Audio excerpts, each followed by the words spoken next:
Become what? We hear some version of that message almost every day. Become healthier, become happier, become more successful, become the best version of yourself. But perhaps becoming isn't about becoming someone else at all. We are really just trying to find our voice. Perhaps it's about being more of the woman you already are. Maybe we don't need to start over. Maybe we simply need to pick up a pen and begin writing the next chapter. The next chapter I call your encore with greater intention, a renewed sense of purpose, curiosity, self trust, and values that guide our decisions. Welcome to Beyond the Glass Slipper. I'm your host, Cindy, and I am so glad that you are here. This is a community for women who are curious about what it means to grow older with purpose. Today's conversation is part of our Shared Story series, where women share their experiences, their life lessons, and perspectives. It is my hope that through these conversations, you'll discover pieces of your own story reflected in theirs. Today, Olivia Kammerman, also known as Liv, and known by many as Live and Love Better, is joining us to share her story, her insights, and the lessons she's learned as she has navigated heartbreak, healing, and personal growth. She is on a wonderful journey to find her voice, and today she will share those details. Welcome to Beyond the Glass Slipper. I am so happy that you're here. Cindy, I am honored to be here. I love your podcast, and I am just really, really happy to be here with you. Thank you for having me. I'm looking forward to this conversation, and we're going to jump right in. So as I bombard you with questions, you can give me a timeout if you need to. When I hear you talk about your life, one word comes to mind, and that word is becoming. What does that word mean to you? Choice. Okay. Can you tell me a little bit more about that? Yes, of course, I'd love to. A couple of years ago, I had to just make a decision about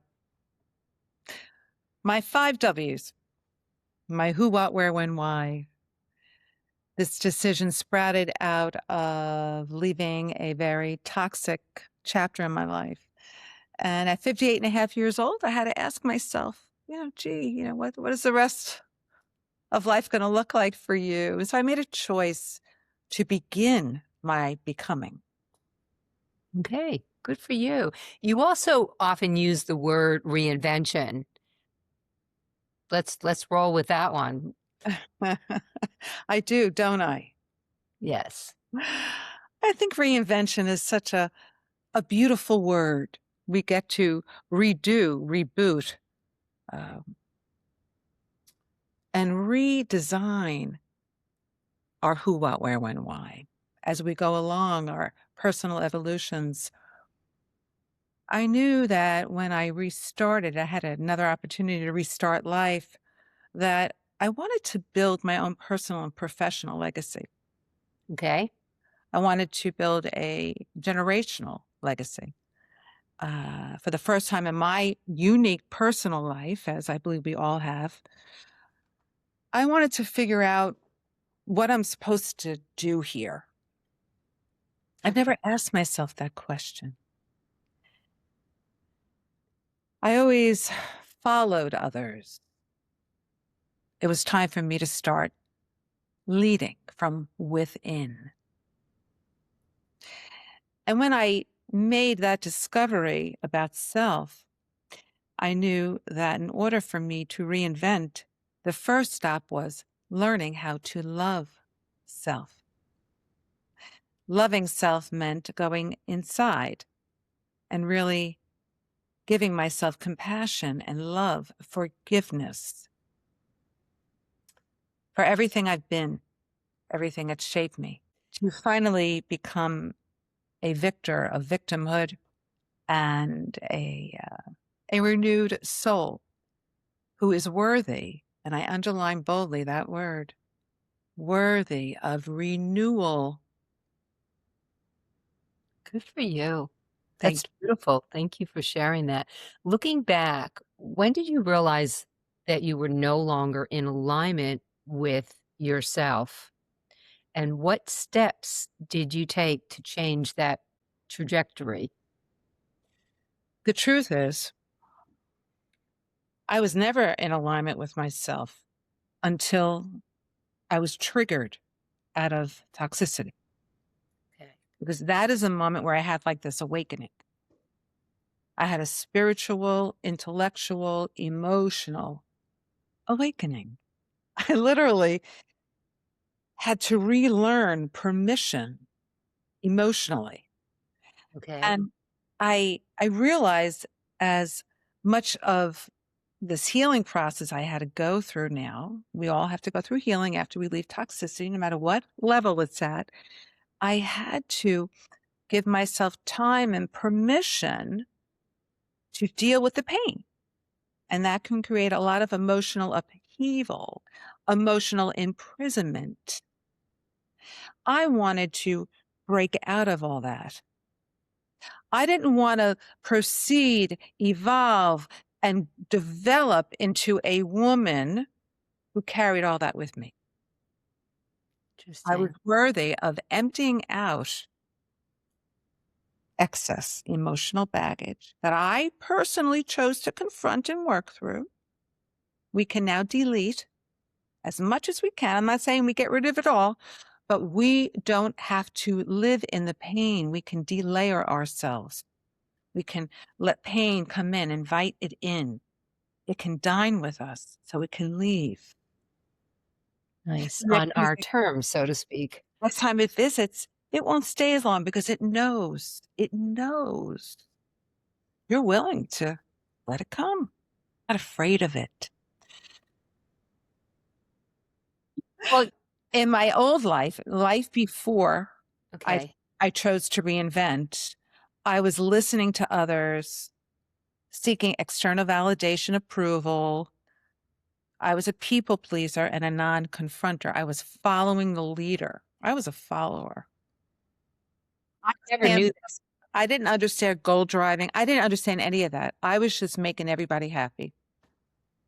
Interesting. You mentioned emotional imprisonment. Yes. Can you just dive into that just a little bit deeper? I had to really ask myself a lot of questions when I started my life over. Why did I permit so much um, emotional treatment that was, or non emotional treatment that was completely not okay in my life? I had to ask that question. And I wanted to understand how someone or several can treat people the way they do. And I realized, if we think it's okay to treat somebody emotionally inappropriately, I could say many words, I'm just going to say that. What is going on inside of us to think we are entitled to do that? I had to understand that so many of us, which I'm learning in, I'm getting my master's in social work. So I'm learning about, when we're little children, there's attachment theories, and we attach to our caregiver. And sometimes we're going to be secure. Sometimes we're going to be insecure. We're going to learn trust, or we're not going to learn trust. And so these shape us as we get older, and we can become incapable of emotionating with a partner. So if we can't work through these inner child formed dysfunction, emotional dysfunctions, how in the world are we ever going to love ourselves, break out of that emotional imprisonment?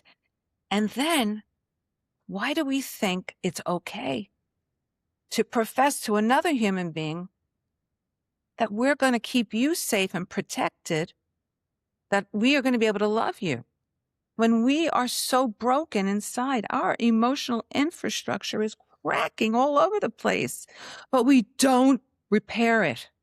Instead, we attach to others to fill it, to fill the cracks. I wanted to understand, how do we get into this prison in the first place? And then how do we break free? I think we all know how you get there. I think the information that women are seeking today is how do we get out of this emotional imprisonment?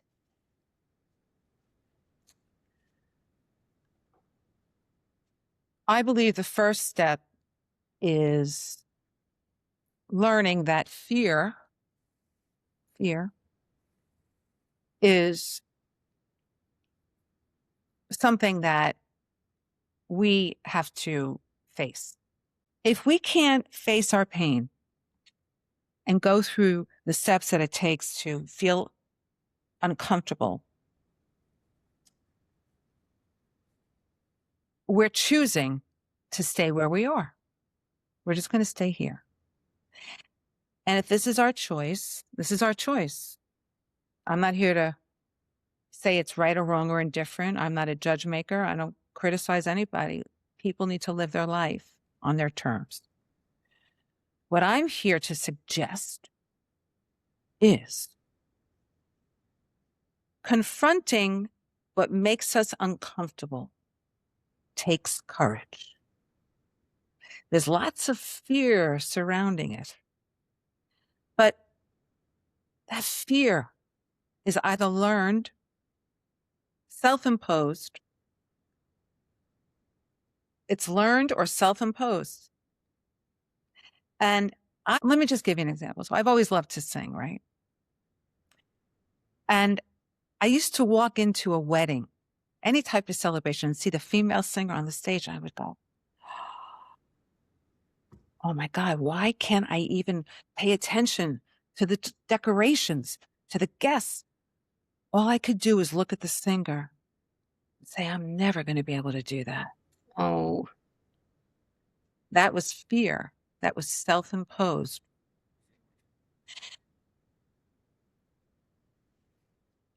Just in the last couple of years, I realized I heard this quote, and it said, if nothing changes, nothing changes. And I realized when I was choosing change and reinventing my life, not only did it mean that I get this second chance on redoing and beginning to become who I'm supposed to be here, but I also have to face the fear that it's going to take for me to start taking each one step at a time up my mountain of achievement, which is unique and individual for everybody. But the key is that if I let fear shadow and darken this ability and keep my light inside off, I'm never going to know what I could have been. I will regret. we do Fear. want to avoid the regret. So fear is so powerful. Fear is imprisonment right there. You know, fear can, I just did a post the other day on my media about it can halt us and prevent us from continuing. You know, I just got to a point in my life, in midlifehood, right, where I said, for the first time in my life, I'm going to figure out what I'm here for. This was my own decision, my choice. Fear, get out of my way. I open up my fear curtains and I walk through, because what is the worst that can happen? I fall down. Right? But when we fall down, we can get back up. Yes. And the only one telling us we can't is us. Yes. I stopped listening to external noise because I realized people's opinions of me are none of my business. It's their business. Like, if they have enough time on their hands to formulate opinions about what I'm doing in my life, well, they need to get a life. Right. They need to figure out, why do I have time to gossip about another human being? What are they really doing? Yeah. Do they wish that they were doing more in their life? What is it that why are they putting somebody else down? We should be bringing everybody up together, Yeah. shining our light, illuminating inside so we can be bright for everybody else, so they can find their way to their own reinvention, to their own becoming, to their fearless existence. Honestly, Cindy, fearlessness happened when I started believing that I'm tired of being told I'm this, I'm that. I don't want to feel that way anymore. I want to feel happy. I want to tap into my joy. I'm going to become worthy again by loving everything I am. And if I don't like something about me, I'm going to do something about it. I'm going That's to change it, but I'm going to make that choice. Nobody gets to tell me my who, what, where, when, why. Nobody but me. That alone that alone changes how you see yourself, how you start to love yourself. You start to plant the seed of worth, and it starts to grow as you start to do. Yes, I agree. That was really well said. You've done a lot of internal work and you've had a lot of realizations, and you talk about having downloads and becoming more spiritual. Did therapy or fitness and returning to graduate school, do you feel as though all of this played a role? Did you do therapy for a while? I did. Yes, I definitely did some therapy for a while, and it really helped me. And I started becoming more generative. I volunteered for hospice. I always find that helping others takes the burden off of self. The altruism and the benevolence that a human being can bestow upon another human being is important. Yes. Yes. It's important. And I learned a lot about the act of kindness, stepping out of oneself into into another's shoes and asking, there, but for the sake of God, go I, to thine own self be true. True. All these things really worked on me. And so, yes, the therapy helped, but ultimately, um, what I found was that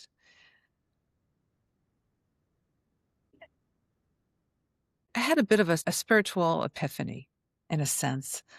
I just, I realized as difficult as the transition was from leaving a relationship that was not healthy into restarting and reinventing my life to become everything I've always wanted to be here, but never tapped into because I never believed I could or I was worthy, that as lonely as I might have felt during that time period, as isolated as I felt, even though I had a couple of 3 or 4 people in my life that helped me, about 5 people, when I felt really lonely, I wasn't alone. I realized that in the roughest points of my life, when I really hit rock bottom, when we feel the loneliest, we're not. That is when I realized I am so held spiritually. I am so loved. I am so held. I'm so hugged and loved. It's a good feeling. I started getting angel chills. I've never heard that before. Shivers. Angel I chills. started getting like shivers all over my body. And I started saying, what is that? And then I read somewhere they're angel chills. And so I started getting into astrology and I started learning about my sign. I'm a Sagittarian. And I started learning that, I'm a deep thinker. I'm a philosopher. I love to travel. I love to ask the deeper questions. I want to peel off all the layers of an onion. And I said, oh my God, that is me. I've always been that way. But I always felt different because I couldn't just be light. I was always so serious and deep. And so as I started learning all these things and the astrology and the spirituality combined with wanting to reclaim my voice one thing just started To open up for you. align with the other thing, and within the last 3 years, I have slowly started climbing this mountain, and along the way, as I'm starting to build skill set and self-love and a a larger blueprint of what my life is becoming, I wake up every day and I ask for the energy and I ask for the guidance to keep staying on the right path. So what I do here is good. It's that simple. I want it to be good. I want it to help people. I want to impact people. I want to be able to share my story to help others. So I was so happy to be here with you today. And I really prayed that when I talk to you, I make sense because I have a lot to say and I tend to go off on tangents. I'll write a book one day, but We all do. We all go off on tangents. I really want to help women who are trying to reclaim their silenced voices because others have told them that they're not worthy of anything they want to say or express. And by the way, it doesn't have to just be your vocal voice. Whatever our skills are, whatever lights our way, that drives our passion. It could be whatever we love to do. We can be told by others, what are you doing? You're not good enough. I mean, I don't know what you're thinking. It's like, really? There are so many people, I'm going to call them energies, that are going to come into our life and try to shrink our light. They're going to try to lower our voices because they don't want to see us shine. And that's a shame. There are many people like that. There are, unfortunately, yes, that is true. I've learned to be very discerning now, and I only surround myself with people who want me to be happy, who want me to shine, who want me to use my voice, who encourage me, who support me. And I become so discerning now, I can really filter out who is trying to send me negativity. Or who is trying to support you, right? Yeah, absolutely. How did you really begin to trust your own inner voice? By falling down and getting back up, Okay. I have learned to be comfortable with uncomfortable action in my life. Interesting. Learn to become comfortable with uncomfortable action in your life. I've learned to be comfortable with uncomfortable action in my life. Anything that poses a fear, I have learned to say, okay, fear, I know you're here. I got you. It's okay. We're going to do this together because you are not going to prevent me from living my life and producing regret. Yeah. I am going to live whatever life I have here, knowing that when I look back, I can say, I tried. It's beautiful. Very nice. It's true. It's very true. We just got to turn in. We got to go within, understand and find out how to love ourselves. And what does that mean? Self-love. Can I just talk about that for a minute? Sure, go ahead. Everybody's talking about self-love, right? I And Yeah, they it's all it's say an that you gotta love expression, right? yourself, you gotta love yourself, yes. But for all of the women who are listening today, and maybe there'll be some men, what is self-love? Well, let me tell you what it is for me. It means I'm going to learn what it means to give myself compassion. If I screw up, and by the way, I've screwed up many, many times. We I all used do. to be so hard on myself. What is wrong with you? You're so stupid. Now I replace that with, it's okay. Let's try again. You're going to get it. Because I've shown myself time and time again, I can. I can. We got to replace these negative words with words that are loving. That is a very important process I of agree. loving ourselves. Self compassion, self encouragement. Encourage yourself.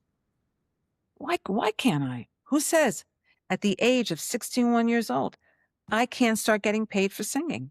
Who says I can't? I don't care who says I can't. I'm going to try. I'm going to figure it out. And now I do. I get paid for singing for the first time in my life this year. That's all. I get paid for singing. And I you never have thought I could. beautiful voice. I've heard you Thank sing. you. Yeah, But I never believed I could. I never believed in myself. Me?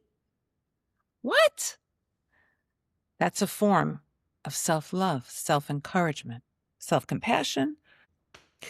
And I'd like to say that as I've fed myself this compassion for myself and this encouragement, and I look in the mirror and I say, my God, look at you, like I have like this outer body experience. Like you really look at yourself, you ever look at yourself in the mirror and go, they say, look in the mirror. If you could look at yourself more than like 2 minutes, you love yourself. But it's like when I look in the mirror and I say to myself, I'm proud of you.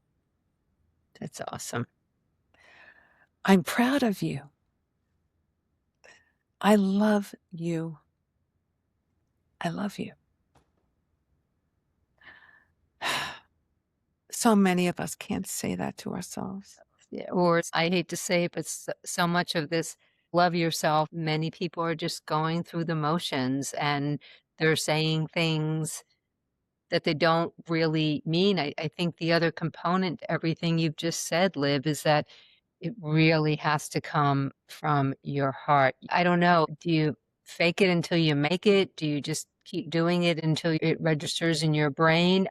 Let me say this. I often hear on Instagram, we are enough as we are. Right. We shouldn't feel like we have to change ourselves, right? But I want to say to those out there that you are worthy of love and you are worthy of saying, I love you to yourself. And if you don't feel it, figure out why you don't. But don't begrudge yourself the permission to do so. Give yourself permission to find out what it means for you to turn inwards and find the love that you are suppressing because of pain.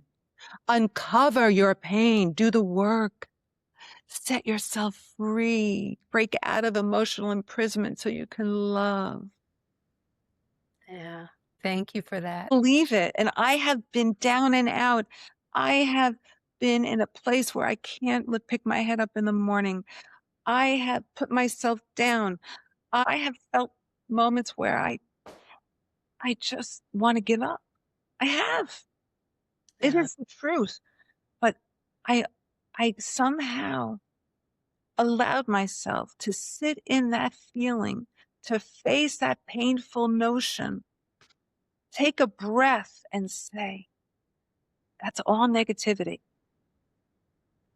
That is a hovering, fearful power encapsulating me, not wanting me to find out the truth of who I really am.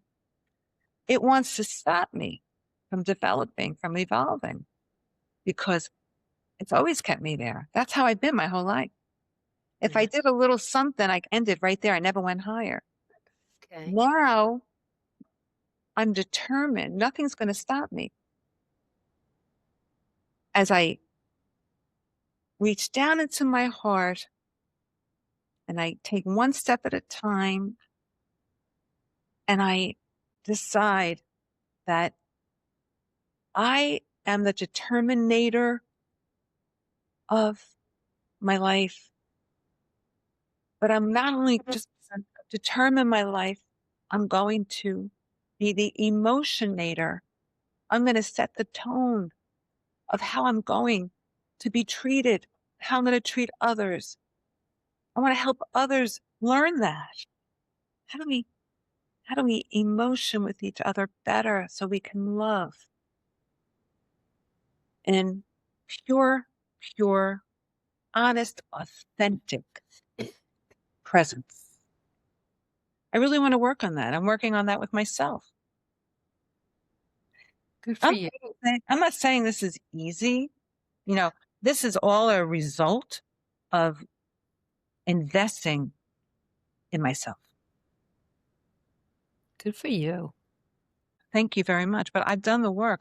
I've made the choice to be comfortable with uncomfortable fear without any external noise. And I do it every day. That's awesome. Sometimes you're not motivated to do it, but it takes that discipline underneath for you to continue to take that step forward.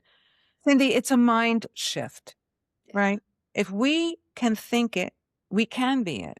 If I'm going to think negatively about my life, if I look back at my past and say, God, you made choices that were maybe not the best. I mean, they didn't end well, but like, like, God, It's why not did over you do yet. that? We look back and say, okay, you know, you're a work in progress. You made choices.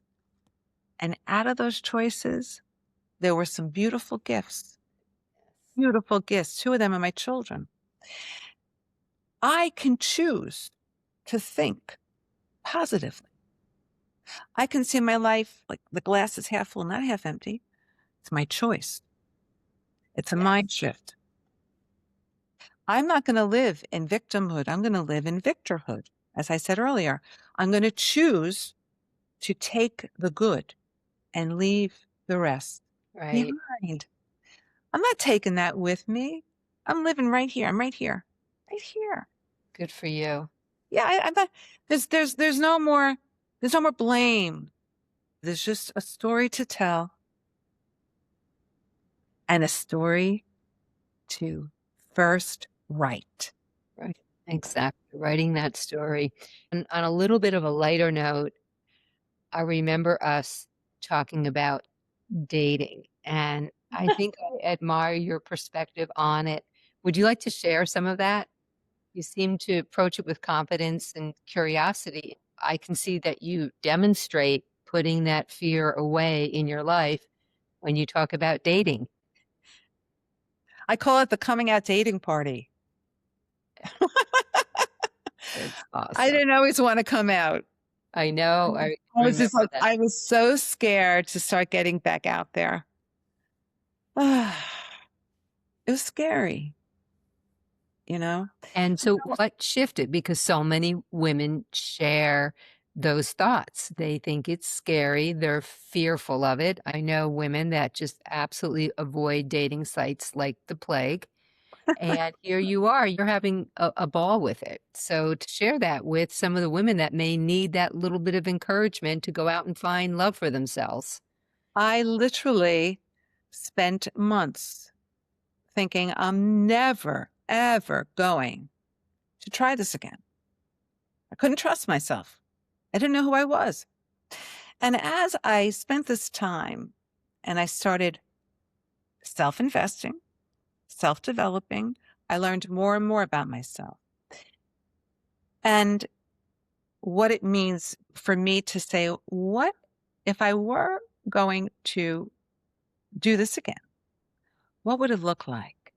And what kind of character would I want to be with? What kind of man would I want to be with? But first, I had to understand what are my standards and my values? What are they? How do you really feel? And, I like, I literally had to spend time and go through the motions of being approached by many, many different types of men, all ages, and ask myself, is this energy aligning with your energy? How do you feel? Do you want to try that? And it was as if I was literally learning about myself because as women, we have a built in GPS system, and it's called intuition. And if I could teach your audience anything today, it's this. A couple of hours after you're with somebody, no matter who they are, how do they make you feel? How do you feel? Do you feel good about that encounter or do you feel uneasy about it? If you feel uneasy about it, that's your intuition guiding you. There's a reason you don't feel good about it. And that's very, very important. And so let me just go back. When I was finally starting to get ready to get back out there again, I realized, okay, I've done the work on my value system. I know what my standards are, and I'm not here to prove myself to anyone, actually. I'm here to show up as I am. I'm not here to change anybody. I'm just here to be as I am, who I am, right? And when I started understanding that, I wasn't feeling as intimidated anymore. Like, will he like me? Or, what do I say? Or how should I act? Or any of that. That's such a waste of our time and our energy. I realized I can go out on a date and enjoy the company, just be present and not care what he thinks about me. Because when I go on that date, I'm with me. I'm on that date with me. I'm not there trying to impress him. I'm just going to be who I am. If he likes me, if I like him, we'll go out again.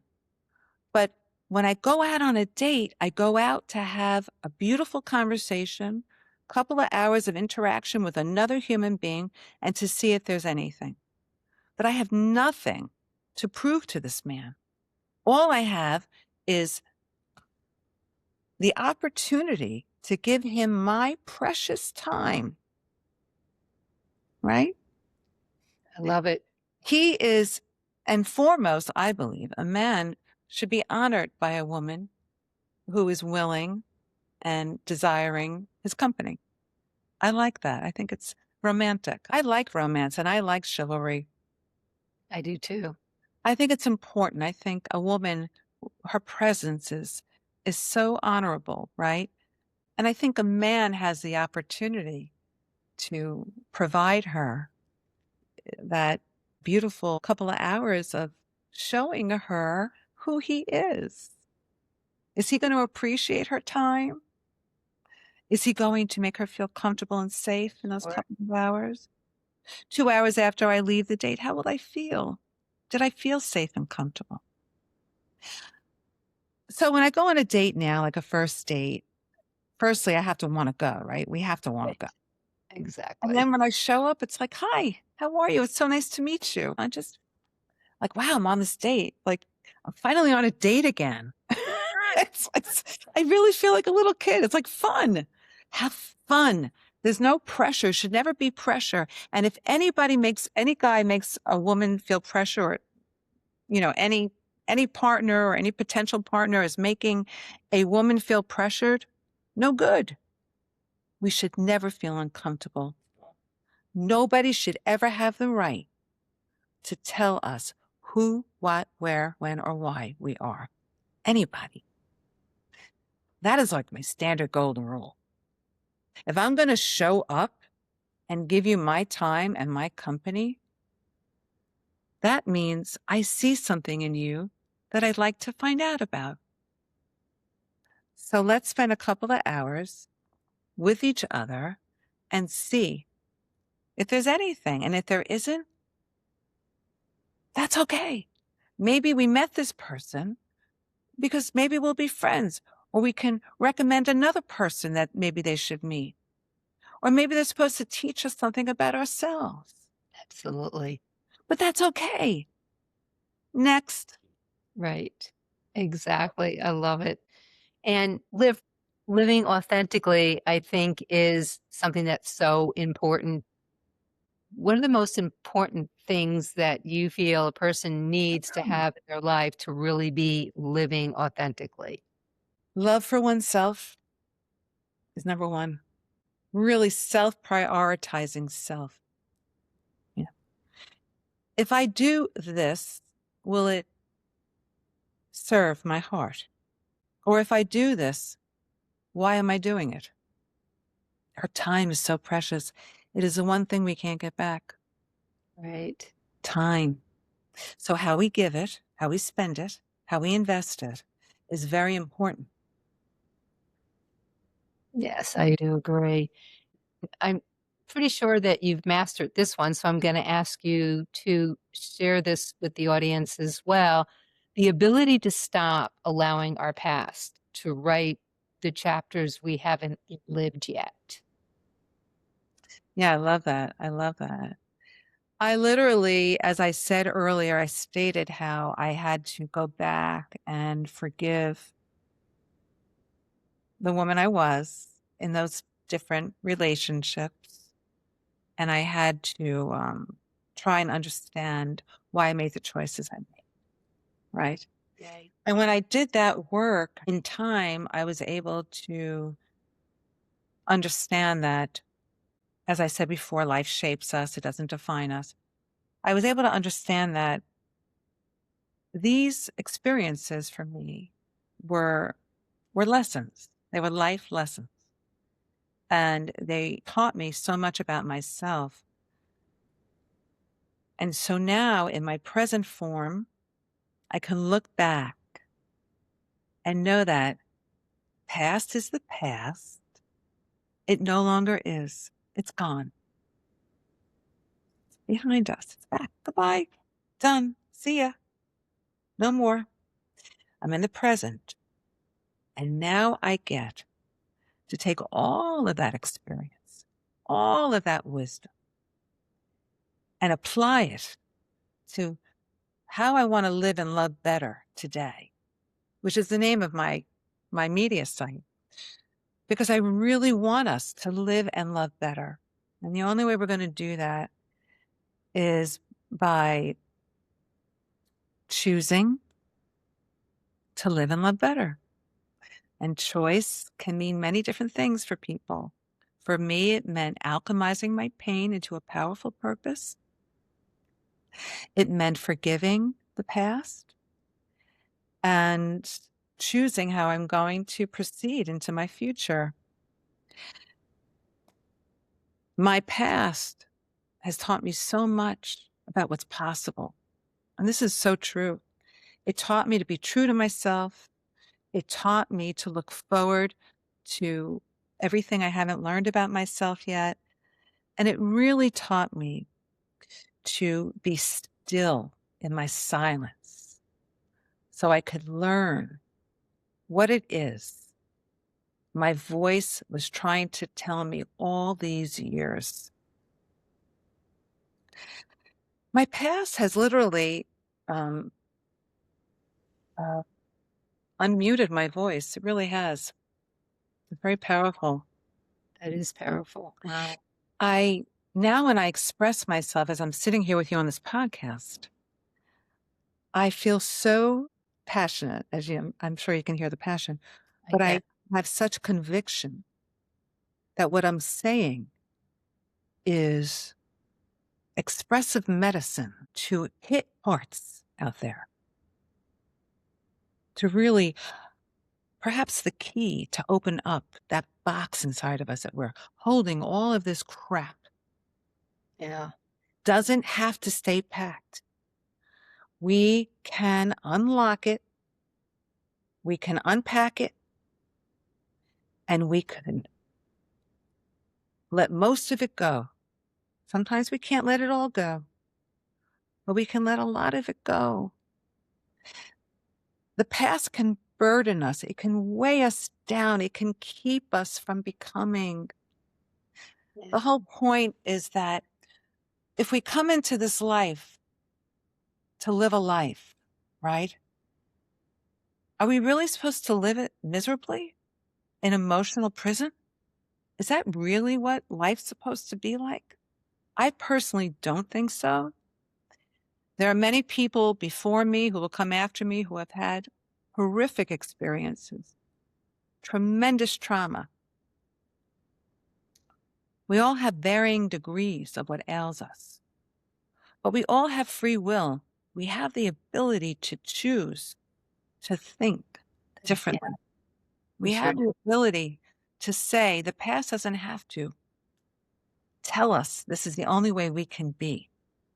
We can become something different because of the past. Yes, yes. Those lessons that we learn, if we listen to them and don't ignore them, could be very helpful. And it sounds as though it was helpful to you. Very, very helpful because I refuse to let anybody dictate my life anymore. If I want to reach out to you, Cindy, and ask you an opinion, hey, what do you think about this? That's my choice. I Right. want to. I made that choice to ask, right? But if I'm in a room and I hear buzz, buzz, buzz, buzz, oh, she, I hear all that. I'm like, let them, let them. Right. Let them and No, I look, love when you say the point is let people be who they are. People, I think it was Maya Angelou said, believe people the first time as right, they show up. They're going to show you who they are. And if they right, keep repeating it, you should have believed them the first time. You don't want to give them all those chances. You're wasting your precious time. exactly. And Don't let people take your time. Don't let them tell time all the time. Our time that we give, that we invest, again, I'm going to say it, that we choose to share is precious. So maybe that's the message for your listeners today is that whoever's struggling right now, feeling stuck, right, what would you encourage them to do? I would encourage them to find a way to start expressing themselves in a safe place. I am an emotional connection coach. You can always reach out to me on my platform or find a therapist.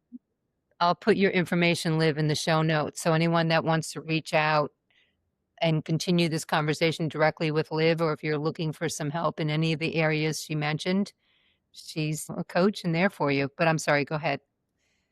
Again, when we are in a flight or fight zone, our brain's in overdrive, right? Yeah. And so I guess I would encourage anybody who is right now to give themselves a chance to take a walk in nature, to do something that regulates you and makes you feel more calm and serene, and ask yourself, what is the one thing you can do today to help your voice be heard? My voice started getting heard as I started to ask my who, what, where, when, why. And I started to talk and I started to feel like I had somebody to talk to. So I hired a therapist and he was my safety net. So I could process my thoughts. But he Right. never answered my questions. By processing, I answered my questions. I was Yeah. able to take the next step into what I'll call courage land, to open those fear curtains, to give myself a chance to find out my why, my how, as I ask my why. It's a lot of information that I'm spewing out right now, Cindy, but it really comes down to giving yourself permission to love yourself again, or for the first time, which was my journey. I really never understood what it meant to love myself. It's beautiful when you start to understand the peace and serenity you can find within. Absolutely. Start turning inwards. It's true. That's what happens. If every woman listening today picked up the pen to start writing their script for their encore, what would you hope she writes on the very first page? I have angel chills right now. Loaded. I'm loaded right now. My whole body is shivering. Oh, Yes, I can. I will. very nice. Yes, I can. I will. I have journal prompts on the website, and I encourage women to go to the Encore Brain Center and find them. If you could provide a journal prompt for that woman who is maybe journaling in her life, or maybe they wanna start trying to journal, what's a journal prompt that you might share with women today? I have something to say. Here's my story. Nice. Encouraging woman to go ahead and start getting her thoughts out, either verbally, maybe in a therapy setting, You or see, maybe through you see, journaling and we're talking a lot about women here, but there are so many men yeah, too yeah, who are silenced, right? Like it's not just women who have been in toxic relationships. A lot of men are also in toxic relationships. A lot that's of children are in toxic relationships. So I know that your platform is for women, but I just want to talk about a whole notion of having our voices silenced, they're put on mute, right?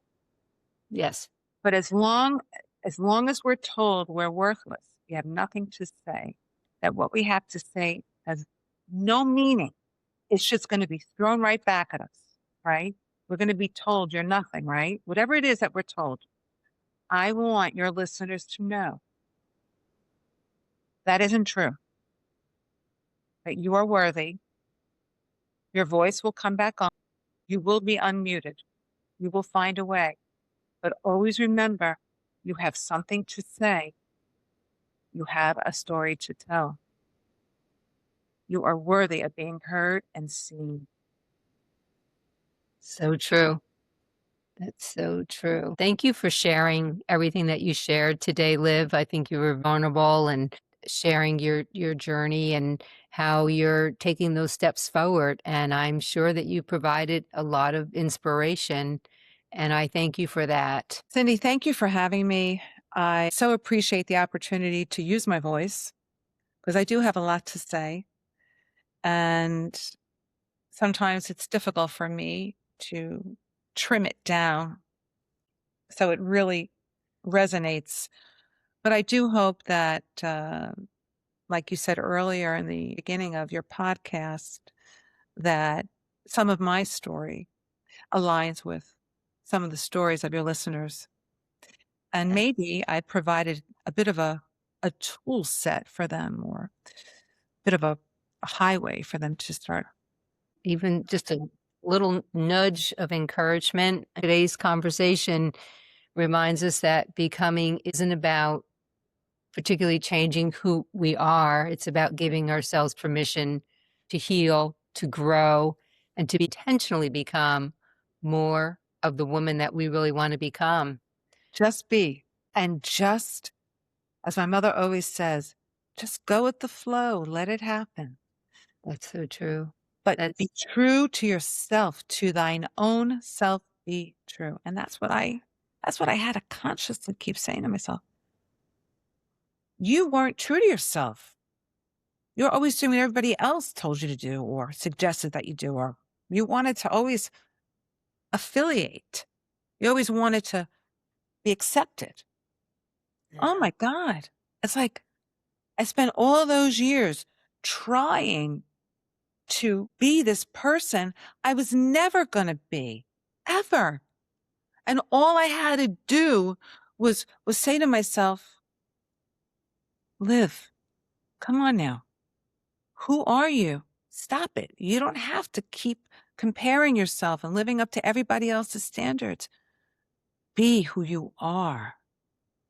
Stop trying to walk through life in this facade. Transparency is a beautiful thing. I always strive for perfection, but it's the imperfection where perfection is so found. yes. I agree with so many things that you've said.